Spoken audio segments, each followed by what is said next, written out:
Esau knows he is Esau.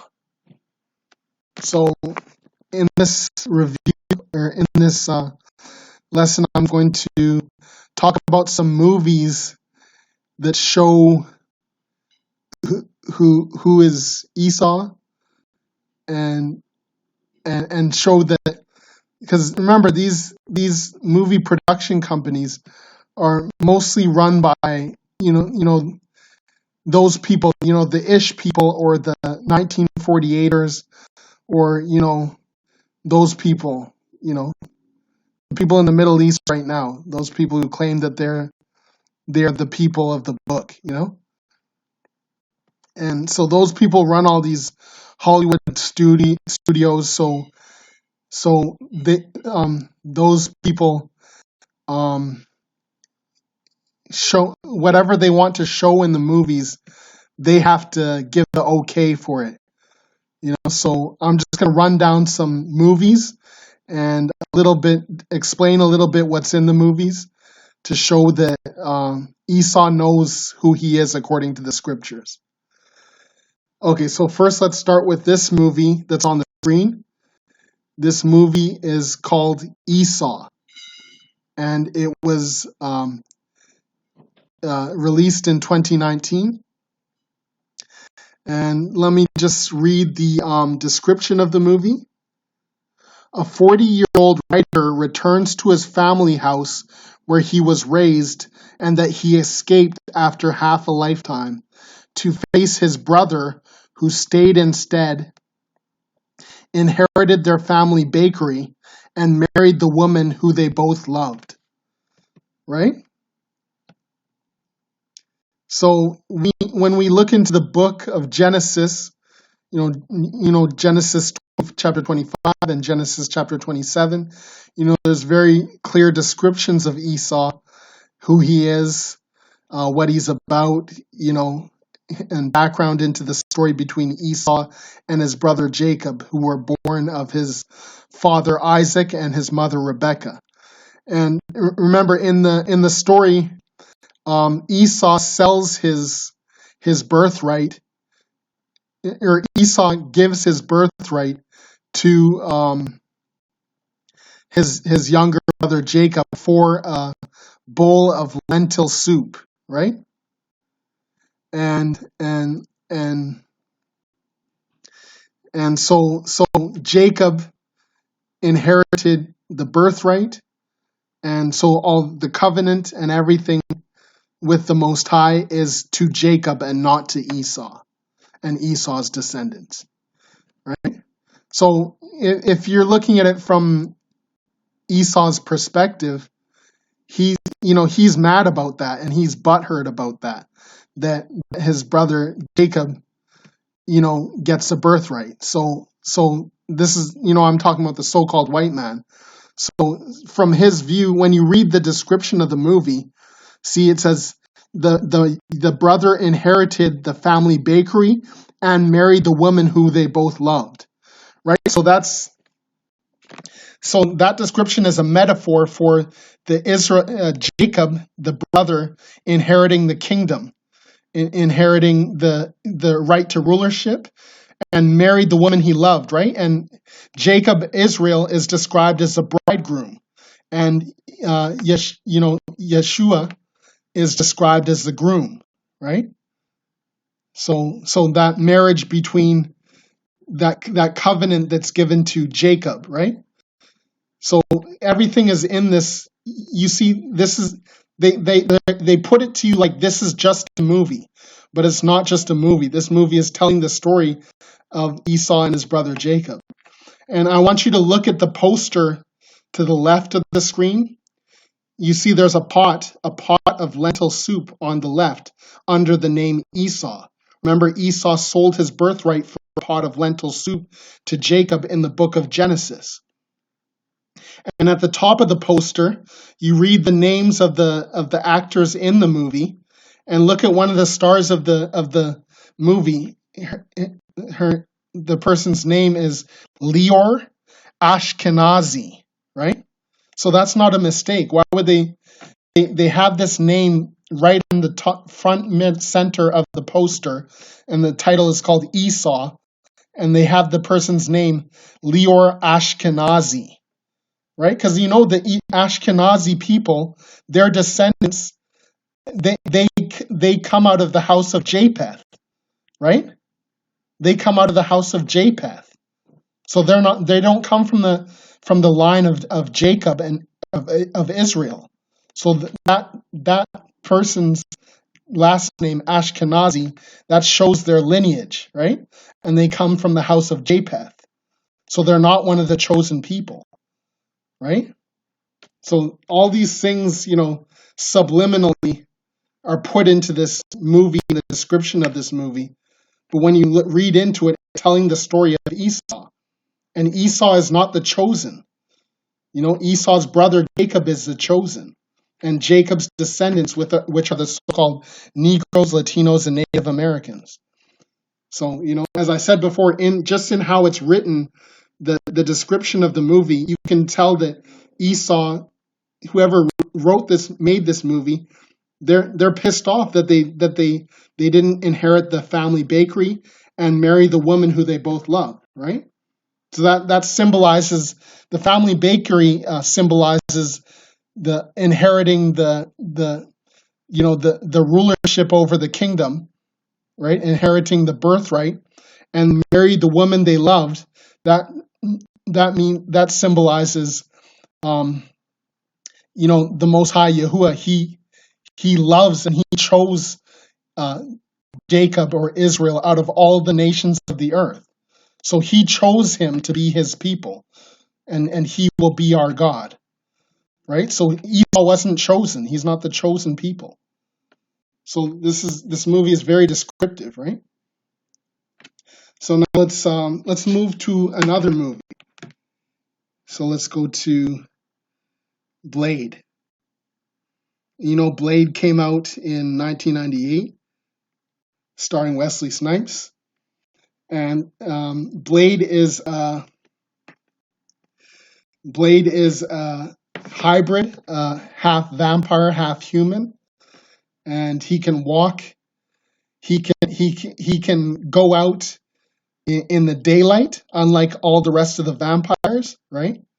And mostly all the vampires are played by so-called white actors, right? So that's showing the symbolism of Jacob and Esau. Jacob having this melanated skin that's protected by the sun, and Esau having skin cancer and troubles with just being out in the sun, right? Here's another symbology from the scriptures. So Blade, in the movie, the vampires have a vampire Bible, which is supposedly written thousands of years ago, and the vampires do everything. They pattern their society based on what is written in that vampire Bible, right? Which is metaphor for the Israelites, right? Who patterned their culture after the laws that were given to them by Moses, right? And another thing in the movie, Blade is captured by the vampires, and they want to use his blood to make all the vampires, hybrids so that they can be daywalkers and walk out in the sun, right? So that's symbolic of, the story of Henrietta Lacks, which was the black woman who these medical, these doctors took her blood and took her tissues and did experiments and made, to make medicine and things like that. They used her blood, this black woman named Henrietta Lacks, to do all the types of experiments on and to make medicine from her blood. And so okay, yeah, and when they took Blade, they put him into this machine that it took his blood, and the blood went on to the 12 vampire elders, right? And that symbolizes the 12 disciples, or the 12 tribes of Israel.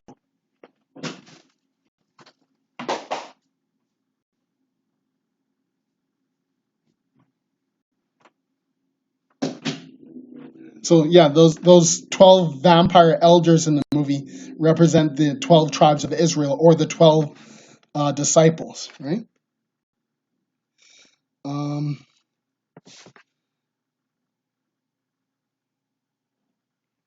yeah, and so now let's move on to there's a good movie called, it's called Mother of George. Mother of George.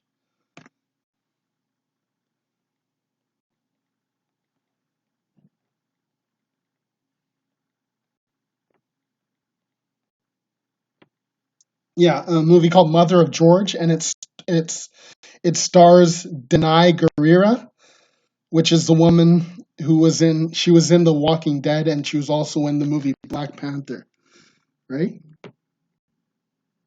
And so in this movie, Denai Guerrera's character is married to a man. She's a Nigerian. She plays a Nigerian woman, or yeah, a Nigerian woman, and she lives in Brooklyn, and she gets married to her husband, and they want to have a child, but they have troubles conceiving the child, right? And so that's in that culture, it's seen as a shame to not be able to have kids, right? So they assume that it's her. She gets tested, and it's not her. It's actually her husband who's having the trouble conceiving the child. So um, Denai Guerrera's character, she goes to her husband's her husband's brother, and has him impregnate her to stop the shame upon the family and things like this, right? So she can have a kid from that bloodline, right? And problems ensue, but I just want to say that that custom of the that custom of her going to the brother to have a child, because he can't have a child, is that comes from the Israelites tradition, right? When you read the scriptures, there's laws that deal with that type of situation, right? And that would be an ancient Israelite custom, right? So they're showing in this movie Mother of George, it's a Nigerian family, but wait a minute, why do they have this ancient Israelite custom? Because they're the Israelites, they're the people of the book, right? These are the West Africans. You're talking about Ghana,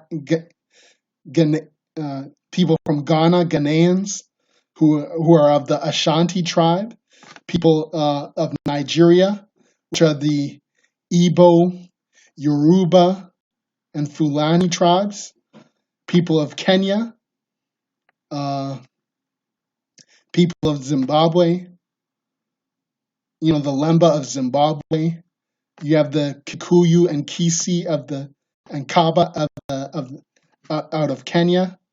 These tribes, they have so many things in common, and all these things lead back to the ancient Hebrew traditions and customs, right? So this movie, Mother of George, is telling on these Edomites. It's showing that who is in fact the bloodline descendants of the Israelites, right? So let's move on. So yeah, let's talk a bit about the movie, The Book of Eli. So in the Book of Eli, Denzel Washington's, well, first of all, when you look at the title of that, The Book of Eli. So Eli in Hebrew, it means power. So it means the book of power. So that's the Bible they're talking about, right? And the Bible is featured prominently in that movie. So the book of power, which is the Bible. That's the title of the movie. And Denzel Washington's character represents Jacob or Israel. And who's the other guy? And the other character, he plays Carnegie, is a British actor. He represents Esau in the story, right? And in the story, Eli's character is trying to take the Bible to preserve it across the country, right? And so in his travels, he's protects, he fights to save the Bible and preserve it. And he comes across Gary Oldman's character. Yeah, that's his name, Gary Oldman, who plays Carnegie. And Gary Oldman's character only wants to take the Bible and use it for his material gain in his building his empire. A racket. He's involved in theft, murder, all types of things, right? And so he wants the Bible just to use it to brainwash the people, right? But Eli, Denzel Washington's character, wants to preserve the Bible for the benefit of mankind, right? And so in the end, so yeah, these are the symbolism of Esau versus Jacob, right? And Jacob's intentions with the Bible versus Esau's intentions with the Bible, right? And in the movie, there's a lot of times where Eli protects himself to save the Bible, so that it doesn't go into the hands of people who want to use it for nefarious purposes. And yeah, so that's just some of the symbology of that movie, Book of Eli. And here's something to think about: is a movie called Judas and the Black Messiah. So first of all, why would this movie have this title? So this movie is about what's his name? Was it Stokely Carmichael? No, it's not. It's about one of the Black Panther, one of the Black Panthers who was trying to develop a program where they feed hungry school kids, where Black people protect themselves from police violence and things like this, right? And let me just look up the brother's name. I don't think it was Stokely Carmichael. What was his name? Judas. Just give me a second here.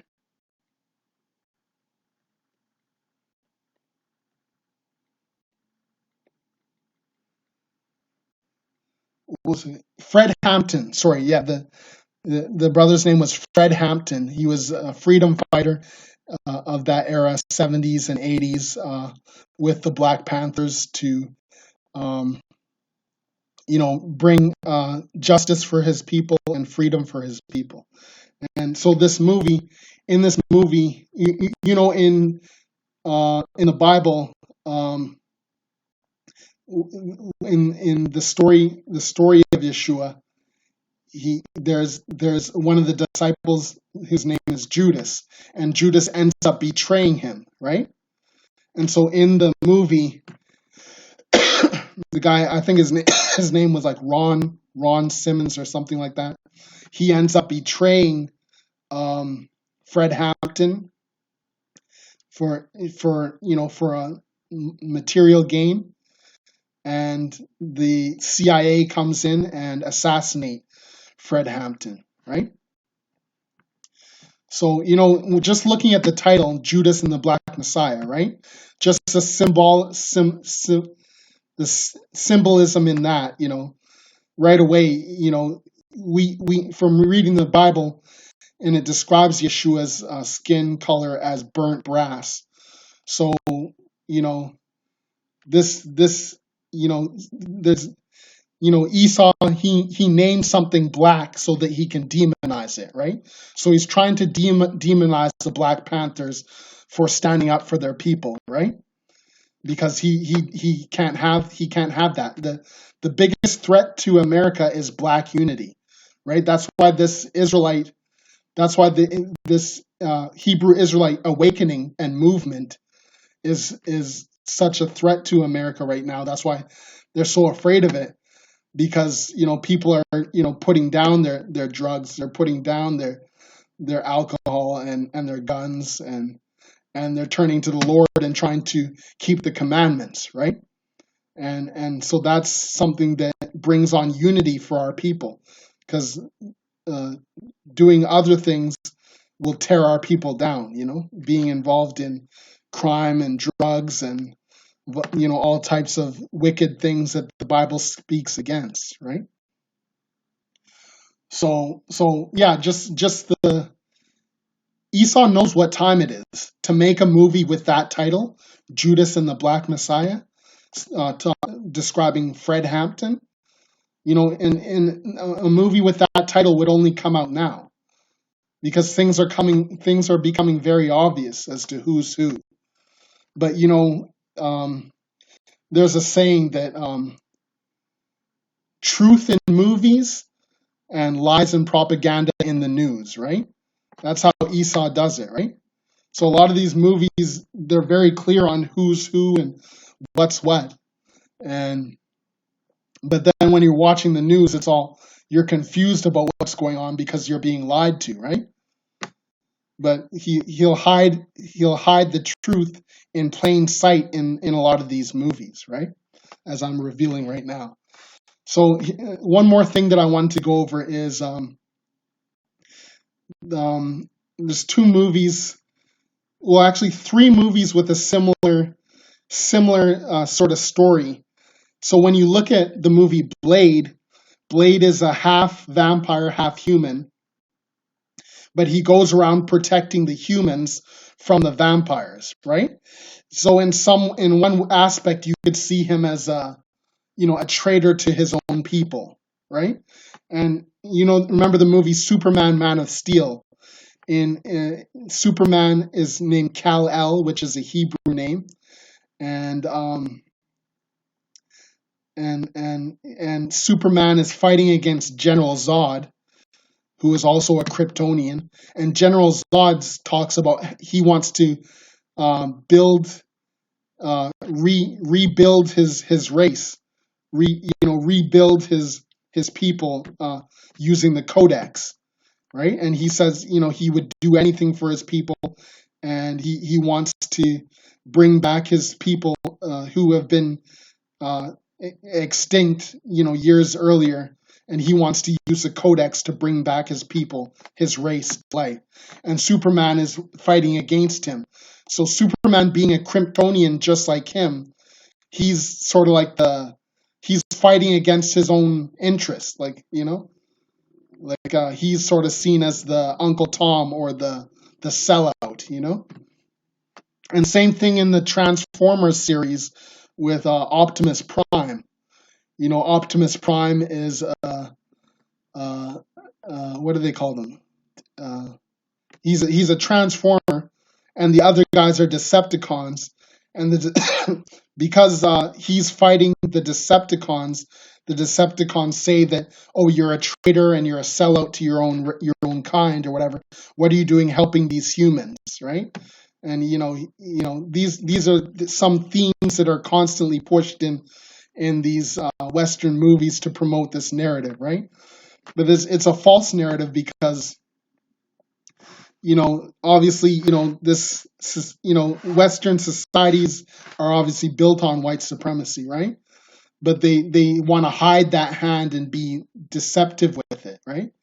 Because it's for the people that are in power right now in the West, it's in their best interest to make war with the common people so that they can keep their position on top of all the people, right? So they're by using this, oh well, you want to do for your own people, so you're being racist. They're pushing that as a bad guy narrative, right? But they're just doing that just for their own self interest of, maintaining their power and their wealth for themselves. They don't care about the other, who they would see as the underlings or just a regular man, right? So they would throw him to the wolves as long as it means they maintain their power, right? So that's a theme that they always put in these movies, right? Of that person or that hero who is a sellout selling out their own people, right? Just some things hidden in plain sight. And here's just an idea that came to my mind. You know, something that a lot of people are talking about right now, because the Roman Catholic Church is said to be giving reparations for to descendants of slavery, right? American slavery, right? And so when you think of, reparations, and, if you were to be given reparations, you would want to be given everything that you're worth, right? But even just some of these movies I went through, these movies are all inspired by the Bible, and probably 90% of these movies coming out of Hollywood, you know, are stories that are inspired by the scriptures, right? So imagine if Esau was to be truthful and say, yes, we'll give the descendants of slaves everything that they're worth, they couldn't afford that price. They couldn't afford that. Everything, the Bible it's written by and for the Israelites. And so it's their work of art for their people. So, and you took it and used it to make yourself rich, right? So that's, the Bible is the greatest gift that the Israelites have given to the world. And so that's been used and transcribed and manipulated and abused, and to make others people wealthy, right?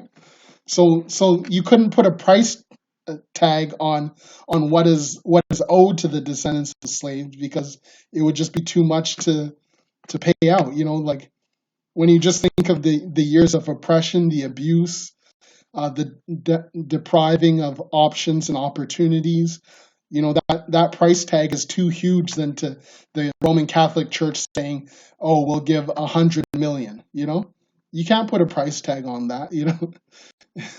And as I said before in another video, reparations are coming, and they're in the scriptures.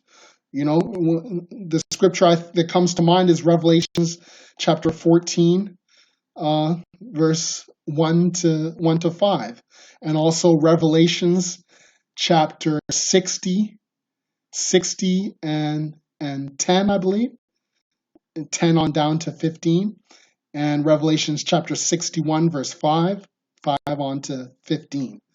Right? So these scriptures describe what reparations will be in the future, right? So why would we settle for a check? And a check would be an insult to our ancestors and what they've been through. Who we are our ancestors, so we've our soul has been through that experience, right? And so that would be an insult to our ancestors to accept a check on for how we've been treated the last 500 years. It's just ridiculous that someone could say, you know what, let me give a check. We're sorry for, how are you sorry when you're doing these things in this to this day? A brother probably just got shot in the back, an unarmed brother, just earlier today. And how are you sorry if these things are still happening? You still have the prison industrial complex in America, where is so many so-called Negroes, Latinos, Native Americans are being put in jail, right?